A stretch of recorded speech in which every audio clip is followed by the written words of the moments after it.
السلام عليكم ورحمة الله وبركاته. بسم الله والحمد لله والصلاة والسلام على أشرف رسول الله وعلى آله وصحبه أجمعين برضا الله أما بعد.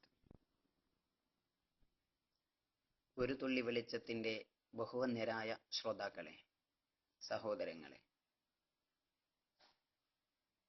ഫിഖ് സെഷനിലേക്ക് ഒരിക്കൽ കൂടി സ്വാഗതം. അള്ളാഹു നാം പറയുന്നതും കേൾക്കുന്നതും സ്വാലിഹായ അമലായി തീർക്കുമാറാവട്ടെ. ആമീൻ. സഹോദരങ്ങളെ, 5 വക്ത് നിസ്കാരങ്ങൾക്കപ്പുറം ഹബീബ് സല്ലല്ലാഹു അലൈഹി വസല്ലമ തങ്ങൾ ഒരു മനുഷ്യന്റെ ബാധ്യതയാണ് എന്ന് പറയപ്പെട്ട നിസ്കാരമാണ് വിത്ർ നിസ്കാരം.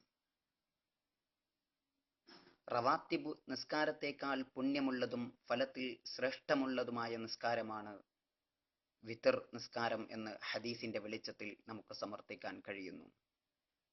അൽ വിത്റു ഹഖ്ഖുൻ, വിത്ർ നിസ്കാരം ഒരു മനുഷ്യന്റെ ബാധ്യതയാണ്. ആരെങ്കിലും വിത്ർ നിസ്കരിച്ചിട്ടില്ലെങ്കിൽ ഫലൈസ മിന്നാ, അവൻ നമ്മളിൽ പെട്ടവനല്ല എന്ന് പോലും പറയുന്ന ഹദീസുകൾ കാണുമ്പോൾ ഇതിന്റെ മാഹാത്മ്യം നമുക്ക് മനസ്സിലാവുന്നതാണ്. അതുകൊണ്ട് തന്നെ ഹനഫി മദ്ഹബിൽ വിത്ർ നിസ്കാരം എന്നുള്ളത് വാജിബായ നിസ്കാരമാണ്, നിർബന്ധ ബാധ്യതയാണ്. അംർ ഇബ്നു ആസ് റളിയല്ലാഹു തആല അൻഹു അദ്ദേഹത്തിന്റെ വെള്ളിയാഴ്ചയുടെ ജുമുഅയുടെ പ്രഭാഷണം നിർവഹിച്ചു കൊണ്ടിരിക്കുമ്പോൾ അദ്ദേഹം അബൂബസറ തങ്ങളെ തൊട്ടൊരു കാര്യം ഉദ്ധരിക്കുകയുണ്ടായി.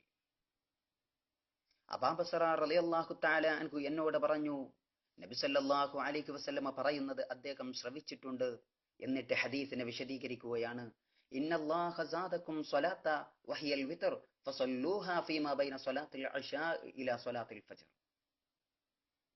അല്ലാഹു സുബ്ഹാനഹു വ തആല നിങ്ങൾക്ക് ഒരു നിസ്കാരത്തെ കൂടെ അധികമായി ബാധ്യതയായി ചുമത്തിയിട്ടുണ്ട്. ആ ബാധ്യത ഏതാണെന്നറിയുമോ? വഹിയൽ വിത്ർ, അത് വിത്ർ നിസ്കാരമാണ്. ഫസല്ലൂഹ, അതിനെ നിങ്ങൾ നിർബന്ധമായി നിസ്കരിക്കണം. ഫീമാ ബൈന സ്വലാത്തിൽ ഇശാ ഇലാ സ്വലാത്തിൽ ഫജ്ർ, അതിന്റെ സമയം ഇശാ നിസ്കരിച്ചത് മുതൽ ഫജ്ർ നിസ്കാരം വരെയാണ്. അപ്പോൾ വളരെ മഹാത്മ്യമുള്ള, വളരെ പുണ്യമുള്ള ഒരു സുന്നത്ത് നിസ്കാരമാണ്. നിർബന്ധം എന്ന് പോലും അഭിപ്രായപ്പെട്ട ഹനഫി മദ്ഹബിൽ നിർബന്ധം എന്നൊക്കെ പറയുന്ന ഷാഫി മദ്ഹബിൽ പോലും അഭിപ്രായാന്തരമുള്ള ഒരു നിസ്കാരമാണ് വിത്ർ നിസ്കാരം എന്നുള്ളത്. ഈ നിസ്കാരത്തിന്റെ സമയം ഇശാ നിസ്കരിക്കുക എന്നുള്ളതാണ്. ഇശാ നിസ്കരിച്ചു കഴിഞ്ഞാൽ പിന്നീട് ഇശാഇന്റെ ശേഷമുള്ള സുന്നത്ത് നിസ്കരിക്കണം എന്നുള്ളത് ഇതിൽ നിർബന്ധമില്ല.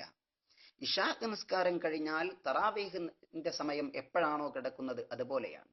തറാവീഹിന്റെ സമയം അങ്ങനെയാണല്ലോ, ഇശാ നിസ്കരിച്ചു കഴിഞ്ഞാൽ തറാവീഹിന്റെ സമയമാണ്. അതുപോലെ ഇശാ നിസ്കരിച്ചു കഴിഞ്ഞാൽ വിത്റിന്റെ സമയം പ്രവേശിക്കും എന്നുള്ളതാണ് നമുക്ക് ഫിഖഹിന്റെ ഗ്രന്ഥങ്ങളിൽ നിന്ന് മനസ്സിലാകുന്നത്. ചുരുങ്ങിയത് വിത്റിൽ ഒരു റക്അത്തെങ്കിലും നമസ്കരിക്കുക എന്നുള്ളതാണ്. എങ്കിൽ അവന്റെ ബാധ്യത വീടുന്നതാണ്. അൽ വിത്റു ഹഖ്ഖുൻ എന്ന് പറഞ്ഞ നിലക്ക് ഒരു റക്അത്തെങ്കിലും നിസ്കരിച്ചാൽ ആ മനുഷ്യന്റെ ബാധ്യത വീടുന്നതാണ്. ഇനി വിത്റിന്റെ നിസ്കാരത്തിന്റെ ചെറിയ രൂപത്തിലേക്കൊന്ന് കടന്നു നോക്കാം. ഒരാൾ വിത്ർ എന്നുള്ള നിലക്ക് തക്ബീറത്തുൽ ഇഹ്റാം കെട്ടി റക്അത്തുകളുടെ എണ്ണം കരുതാതെ നിസ്കരിച്ചാൽ അവന്റെ നിസ്കാരം ശരിയാകുന്നതാണ്. വിത്ർ എന്നുള്ള നിലക്ക് അവൻ ഇഹ്റാം കെട്ടിയാൽ അവൻ എത്ര വേണോ ഉദ്ദേശിക്കുന്നത് ആ നിലക്ക് അവൻ 3 റക്അത്താണെങ്കിൽ അങ്ങനെ, 2 റക്അത്താണെങ്കിൽ അങ്ങനെ, 1 റക്അത്തായിട്ടാണെങ്കിൽ അങ്ങനെ ചുരുക്കുന്നത് കൊണ്ട് വിത്ർ നിസ്കരിക്കുന്നു എന്നുള്ള നിലക്ക് മാത്രം നിയ്യത്ത് വെച്ചാൽ അവന്റെ നിസ്കാരം ശരിയാകുന്നതാണ്, സ്വഹീഹാകുന്നതാണ്, പ്രശ്നമില്ല, കുഴപ്പമില്ല. പക്ഷേ എങ്കിലും 3 റക്അത്തുകൾ കൂട്ടി ഒരുമിച്ച് നിസ്കരിക്കുക എന്നുള്ളത് കറാഹത്താണ്. വിത്ർ 3 റക്അത്തും ഞാൻ ഒരുമിച്ച് നിസ്കരിക്കുന്നു എന്നുള്ള നിലക്ക് നിസ്കരിക്കൽ കറാഹത്താണ്. നിസ്കാരം സ്വഹീഹാണ്, എങ്കിലും കറാഹത്താണ്. എങ്കിൽ 3 റക്അത്തിൽ കൂടുതൽ നിസ്കരിക്കലോ, 5 റക്അത്ത്, 7 റക്അത്ത് അങ്ങനെയൊക്കെ കൂടുതലാക്കി ഒരുമിച്ച് നിസ്കരിക്കൽ അത് ഖിലാഫുൽ ഔലയാണ്. അപ്പോൾ ഏറ്റവും ഉചിതമായ രൂപം 2 റക്അത്തുകളായിട്ട് സലാം വീട്ടുകയും അവസാനം 1 റക്അത്ത് നിസ്കരിക്കുകയും ചെയ്യുക. 11 റക്അത്താകുമ്പോൾ ഇങ്ങനെ നിസ്കരിക്കുന്ന രൂപമാണ് ഏറ്റവും അഫ്ളലായ രൂപം. ഇനി ഒരാൾ മൂന്ന് റക്അത്ത് നിസ്കരിച്ചുകൊണ്ട് അവന്റെ വിത്തർ നിസ്കാരം ചുരുക്കാൻ ഉദ്ദേശിക്കുന്നുവെങ്കിൽ അവൻ ഒന്നാമത്തെ റക്അത്തിൽ സബ്ബിഹിസ്മയും രണ്ടാമത്തെ റക്അത്തിൽ സൂറത്തുൽ കാഫിറൂനയും മൂന്നാമത്തെ റക്അത്തിൽ മുഅവ്വിദത്തൈനിയും ഇഖ്ലാസും ഓതുക. സൂറത്തുൽ ഇഖ്ലാസ്, ഖുൽ ഹുവല്ലാഹു അഹദും, ഖുൽ അഊദു ബിറബ്ബിൽ ഫലഖും, ഖുൽ അഊദു ബിറബ്ബിൻ നാസ്, മുഅവ്വിദത്തൈൻ എന്നറിയപ്പെടുന്ന ഈ രണ്ട് സൂറത്തുകളും ഓതൽ പ്രത്യേകം സുന്നത്തുള്ള കാര്യമാണ്. ഇനി കൂടുതൽ നിസ്കരിച്ചാലോ? 11 നിസ്കരിക്കുകയാണെങ്കിൽ അവസാനത്തെ 3 റക്അത്തുകളിൽ ഈ സൂറത്തുകൾ കൊണ്ടുവരൽ പ്രത്യേകം സുന്നത്താണെന്ന് ഫിഖ്ഹിന്റെ ഗ്രന്ഥങ്ങളിൽ നിന്നും നമുക്ക് മനസ്സിലാകുന്നുണ്ട്. അതുകൊണ്ട് പരമാവധി ഈ നിസ്കാരങ്ങളൊക്കെ നമ്മുടെ ജീവിതത്തിൽ, ഇത്തരം പുണ്യമുള്ള നിസ്കാരങ്ങൾ നമ്മുടെ ജീവിതത്തിൽ പകർത്താൻ അള്ളാഹു തൗഫീഖ് നൽകുമാറാവട്ടെ. സഹോദരങ്ങളെ, ഈ നിസ്കാരം നിസ്കരിച്ചു കഴിഞ്ഞതിന് ശേഷം സുബ്ഹാനൽ മലിക്കുൽ ഖുദ്ദൂസ് എന്നുള്ള ദിക്ർ 3 പ്രാവശ്യം പറയുകയും മൂന്നാം തവണ ചൊല്ലുമ്പോൾ ഈ ദിക്ർ കുറച്ച് ഉറക്കനെ ആളുകൾ കേൾക്കുന്ന രൂപത്തിൽ, അല്ലെങ്കിൽ അടുത്തുള്ള ആളുകൾ കേൾക്കുന്ന രൂപത്തിൽ തന്നെ ഉറക്കച്ചൊല്ലൽ സുന്നത്താണ് എന്ന് ഫതുഹുൽ മൊയ്ൻ പോലത്തെ ഗ്രന്ഥങ്ങളിൽ നിന്ന് നമുക്ക് മനസ്സിലാക്കാൻ കഴിയുന്നുണ്ട്.